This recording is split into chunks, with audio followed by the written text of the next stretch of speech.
Hey, my name is Noah. Welcome back to Juice TV. We have another awesome show played for you today. It's called Pain, Brains and Planes. Up first, we're checking in with some friends from the Queensland Children's Hospital to talk about National Pain Week. Then we're going to take flight with Jack to learn about the Royal Flying Doctor Service. I know everybody that's watching is awesome, but Josh is going to educate us on the matter. And finally, we'll check in with Ella and learn all about the human body. Before we get started, I want to play a game called Quick Questions, just so you can learn a little bit about me.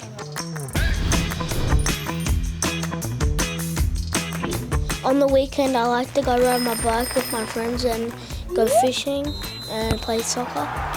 The biggest fish that I caught was a cod about this big.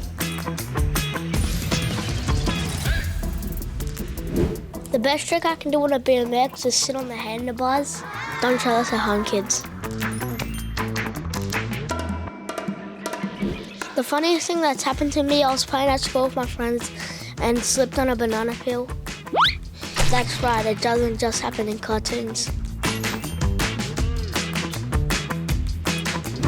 The best trick I can do in soccer is a bicycle kick. You jump back and kick the ball behind your head like this. But I can do it better. Now that you know me a little bit better, let's get this party started. Everybody has pain, it's a part of life. Unfortunately, some people have more pain than others. Today we're speaking with one of our friends from the Queensland Children's Hospital about their pain and how they manage it.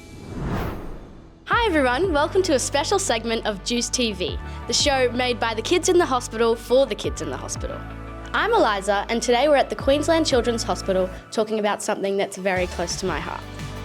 National Pain Week. This week is all about raising awareness for chronic pain, something that I know a lot about because I experienced it myself. Joining me today are two amazing people who are a huge part of my hospital journey, my psychologist Eloise and my physio Bec. Hey everyone! Hey Eliza, it's really good to see you again. When I was 13, I first started experiencing chronic back pain. By the time I was 14, I started coming to the hospital and began my hospital journey. It was a really tough time. I loved playing football, but that became difficult once the pain started to kick in. Other things like washing my hair also was incredibly difficult because the pain was just too much. You guys might relate to this. I felt really frustrated when medical professionals weren't listening to what I was saying and weren't interpreting my pain as being real. I know it can really be hard, but once you find the people that make you feel heard and understood, the healing process is possible. And for me, that was the team at Quips. Bec, do you remember the first time we met?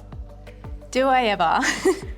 And pain is just so complex. It was really important for me to feel like you could be able to express it the way that you wanted to and so that I could understand. Jellyfish? Chicken breast! It's a funny joke that we have between the two of us now, but we really did have to work through trying to find a language for Eliza to be able to explain her pain. And the jellyfish and the chicken breast was how we visualised it at the time. It was so good to finally feel heard. One thing I learned is that pain is biopsychosocial. Pretty big word, right? In a nutshell, biopsychosocial means that pain isn't just physical, but is also impacted by your environment and your thoughts and feelings.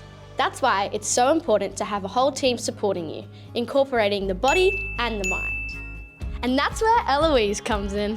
I couldn't have said it better, Eliza.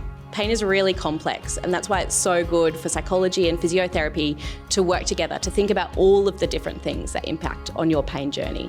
It was really great to be able to connect with your visualizations and think more about what was going on with chicken breast or the tension that Eliza was experiencing in her body and all of the things that went alongside it. And for us to work together to get closer to jellyfish or that experience of relaxation or chill in your body. I can't tell you how good it was to have that common language. Something that I want you guys to know is that seeing a psychologist doesn't mean that it's all in your head. In fact, it's just a way to understand what's going on in your body using words and emotions. I really do think that it's important that you guys tune into your body, recognize what's going on, and understand that prioritizing what you need is okay, and everybody else should just accept that. The message that we'd like to share with you today is how important it is to work together when we're managing pain, just like we did with Eliza. Recovery from pain is possible, but it takes a team effort to truly help someone, and we need to work with both the body and the mind. Thank you, Eloise and Bec, for being here today and supporting me along my pain journey. Thank you, Eliza, for coming to sessions, being so open and trusting us to help you with your journey. To everyone watching, remember you're not alone. There's help out there, and together we can raise awareness and make a difference. Thanks for watching Juice TV. See you next time. Thank you for sharing your story. I think it's so tough. Up next, we're going to visit our friend Jack. He's going to tell us about the Royal Flying Doctor Service. Hi everyone, my name is Jack, and ever since I was a little kid, I love planes. I read all about planes, I also study all about the planes, and I also have a huge collection at home full of model planes. Something that I like to do is to go plane spotting with Dad. We go to a nice viewing area and we watch the planes take off and land from the airport. I am so excited to share my passion of planes with you all. And to do that, I have brought you all here today. Welcome to the home of the Royal Flying Doctor Service. The RFDS provides emergency and primary healthcare services for those living in rural, remote and regional areas of Australia who cannot access a hospital or general practice due to the vast distances of the outback. It is one of the largest and most comprehensive aeromedical organisations in the world. This base commenced operations in 1998 and is exclusively an emergency aeromedical base, providing retrieval and inter-hospital transfers. Today, I'll be taking you through to the base to meet some of the staff, and hopefully we get to go up close and personal to look at some of these aircrafts. Let's go.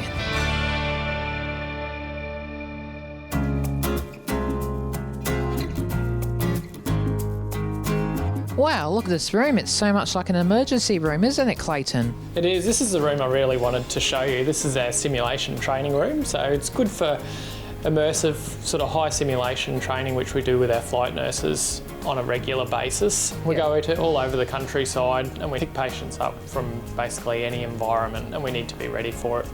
So we're quite lucky in this environment. We've got the access to good technology to come in and do practice and training. So this room in particular, we can change any setting. So at the moment you can see we're standing in the middle of the outback, but we can change that to a clinical environment. So you can set it up as an emergency room. We can set it up as an environment, say going to an accident or something like that. And it just helps bring staff, you know, get them into the mindset of the environment that they're working in. This mannequin, we can control everything with the mannequin, from the eyes to the mannequin's breathing. It's got a pulse. It can speak to us. We can also do procedures to the mannequin. Someone hidden behind the room over there, they can control everything. And we've got access to some of the controls here. So you can see on the iPad here, like if you look at the eyes on the mannequin, you can actually change them yourself. So, you know, if you want to just change it to bloodshot right now, you can push a button on the iPad. So you see the change, and it just helps to make the training more realistic. So on the wall here, like if you were to press the number 1, just as an example, that'll bring up a video just outlining us getting ready, loading the aircraft and heading off. Impressive.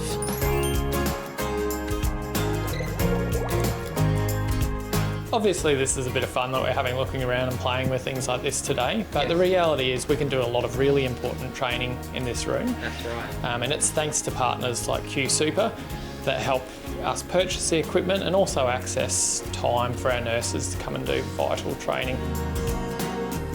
And the partners of Juice TV as well. The training room is really impressive, but I'm ready to go and check out the hangar. After you, Jack. So here we are. This is the Brisbane RFDS hangar. Wow. And this is one of our aircraft here. Whoa. So if we come over and have a look, normally we can fit 2 aircraft in the hangar here, and it's an engineering hangar as well. So it's a pretty busy space here. So if we come around, we can show you through the aircraft. Guys, this is the Beach B300 Super King Air 350C.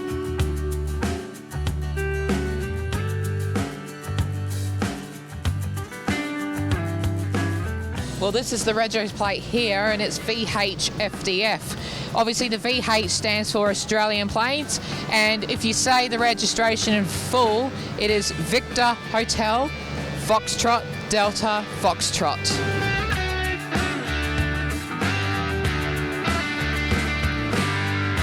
Hey Jack, I'd like you to meet one of our pilots here in Brisbane. This is Steve. Hi Steve. Hi Jack, it's lovely to meet you. So Steve, how long have you been a pilot for here?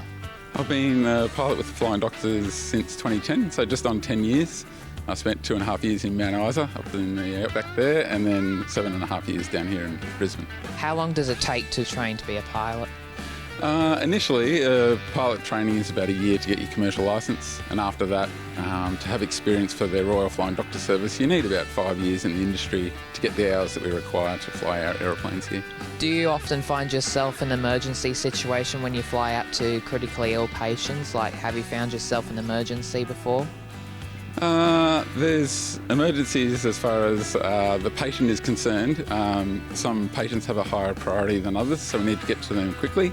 But we always act on the advice of the medical crew about the patient, and we've always got the safety of the aircraft in mind. So no matter how sick the patient is, we always keep the operation very safe when we're flying.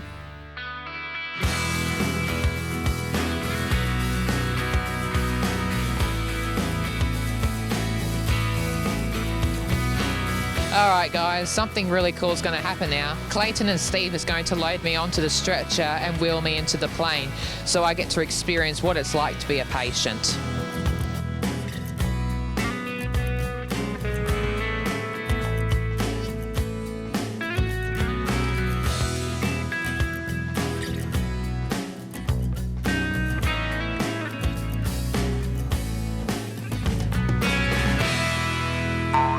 So this is how the Royal Patients in Queensland goes to hospital via the Royal Flying Doctor plane.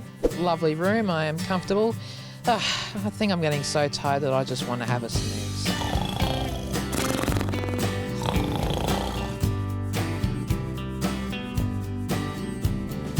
So Steve, what do these buttons indicate on the plane? Basically, like any other airplane, it's got something to control the engines. So we've got one for the power, one for the propellers, and then one for the fuel. The control yoke, this is what steers the aeroplane in the air. The attitude indicator shows us where we are in relation to the horizon outside, even when we can't see it. We've got all our lights down here, so landing lights and the red and green lights that you see on the wings, and all the radios here as well for talking to air traffic control. Is it often scary when you have to fly a plane yourself because you only have to fly single as well?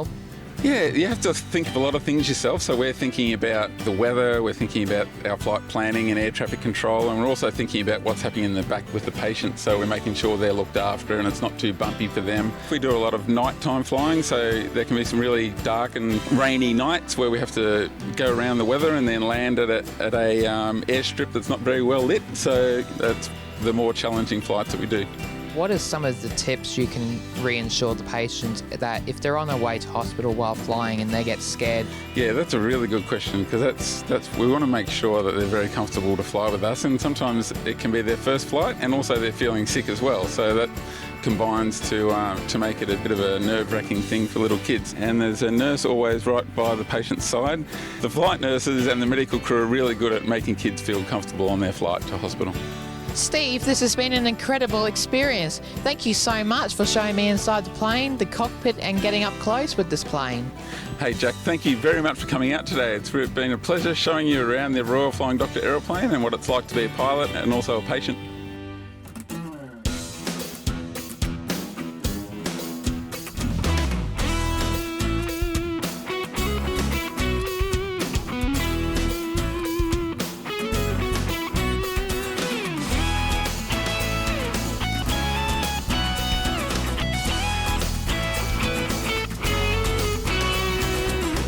Thank you so much, Royal Flying Doctor Service, for a day that I'll never forget. Good on you, Jack. That looks like so much fun. Without bragging, I consider myself really cool. But Josh is going to show us his guide to be awesome. Hi, I'm Josh, and I like to show you my guide of awesomeness.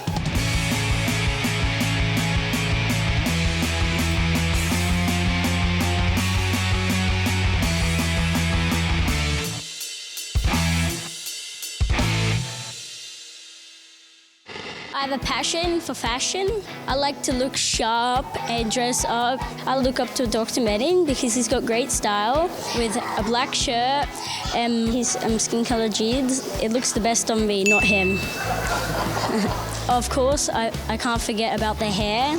I like to rock a comb over, and the biggest fashion tip is always rock a belt. Speaking of belts, I have a yellow belt in Taekwondo. I've been doing Taekwondo for 2 and a bit years, and you get to do kicks, flying kicks, side kicks, and back kicks. You get to break a board and get new belts, and that's why I love it. The last thing I want to talk about is Fortnite. I love it because you can build stuff, make friends, and also go on creative mode and make different structures. The coolest building that I built is a mansion bigger than this whole hospital. I usually do a dance in front of people. Here's my free flow dance.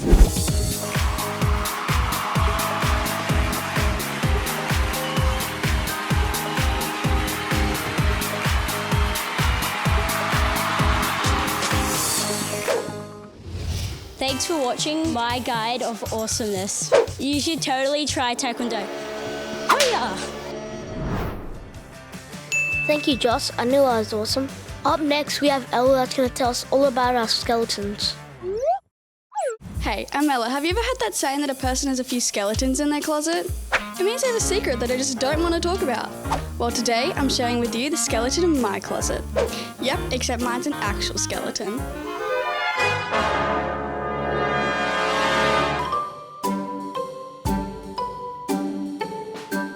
No, I'm not revealing an embarrassing fact. We're looking at secrets of the human anatomy. Just what is anatomy? Thankfully, I have the brains to figure it out.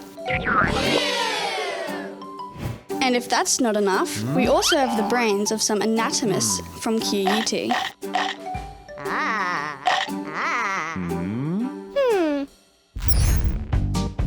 Sam, what exactly is anatomy? That is a really good question. Anatomy is the study of the structure of the human body. So it's kind of like the building blocks or the parts of a building in the city and how that fits together and where they go. And Kristy, why do you love talking about the human anatomy? Because it's so cool. Like the way that the body has designed itself to be efficient is just amazing. Like so many things can go wrong, but so many things can go right.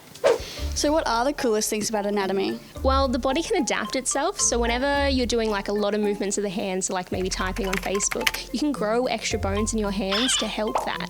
Ooh. How do you know when your hands have grown more bones? Some people can feel it. Otherwise, you can get an X-ray, and then X-rays will show up like little tiny white dots that match the bones. And just to add to those awesome facts about the skeleton, you're actually born with a lot more bones than you have when you're an adult. A lot of them fuse together and become one bone, which is really cool. So I've got a question. How many bones does a human body have? Well, if you're like this guy, you've got 206. 206? Yep, and you right now would probably have a lot more. And what are the different types of bones? Well, there's several different types, but on the arm right here, we've got some long bones, and we also have some carpal bones here, and they actually turn to bone as you grow older, so it can help determine age. And the fingers, they may look pretty short, but they're actually long bones as well. So Kristy, tell me, what is the biggest and the smallest bone of the human body? Well, let me show you. Okay, so the biggest bone in the body is the thigh bone, which is also called the femur. It is the longest bone in the body. Now, the smallest bone of your body is actually in your ear, but we can't quite see it. But the smallest bone that you can see is the pisiform bone right here in the hand.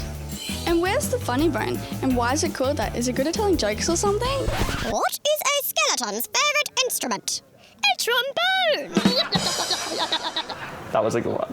Okay, so this bone right here is the humerus. It's actually called the humerus, but for it to be funny, there's actually a nerve that runs across here called the ulnar nerve, and whenever you hit it, that's all the tingly sensation. So humerus, funny, do you get it? Oh, yes! Oh, yes! So you seem to know your skeletons very well, but how fast can you put one together? Let's find out in a game called Speed Skeleton.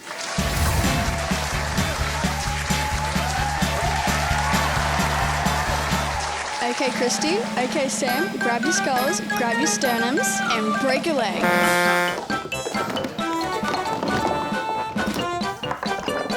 No, that's the tibia, not the fibula. The C4 is connected to the C5, just as I thought. You're done, aren't you? You're mean. Congratulations, Kristy. You are the ultimate skeleton assembler. You have won this marvelous brain. Sam, tell her all about it. Well, there is a lot to love about this brain. The more that I think about it, the more I love it. This is the frontal lobe. It does all your thinking. The more that I see this prize, the better it is. This is the occipital lobe. That's for your vision. The more that I feel it, the more that I love it. Because this is the parietal lobe, and that's where we get our touch. And the more that I hear about it, the more I think it's a great prize, because that's the temporal lobe, and that's what controls your hearing. Kristy, I hope you got some strong muscles because your prize is quite heavy. That's right, it's 1.3 kilos of cerebral hemispheres, myelinated axons, and synapses. Kristy, here's your prize. Thank you. I'd just like to say thank you to QT for giving me my degree and teach me everything I know about anatomy. And thank you for my mum for her support. She's just such a helpful person. And thank you for Sam. It's so great. And for our host, Ella. It's just such an honour to be here. Thanks, guys, for coming out today. I had so much fun. And thank you for teaching me about anatomy. Oh, it's our pleasure. We absolutely loved teaching you about bones and the brain any other time. Thanks for hanging out, guys. I'm Ella, and these are the anatomy experts. Bye! Thanks, Ella. That was really interesting. Isn't the human body amazing? Thank you for tuning in today. Did you have fun? It's always fun at Juice TV. Tune in next week for another awesome episode. Bye for now.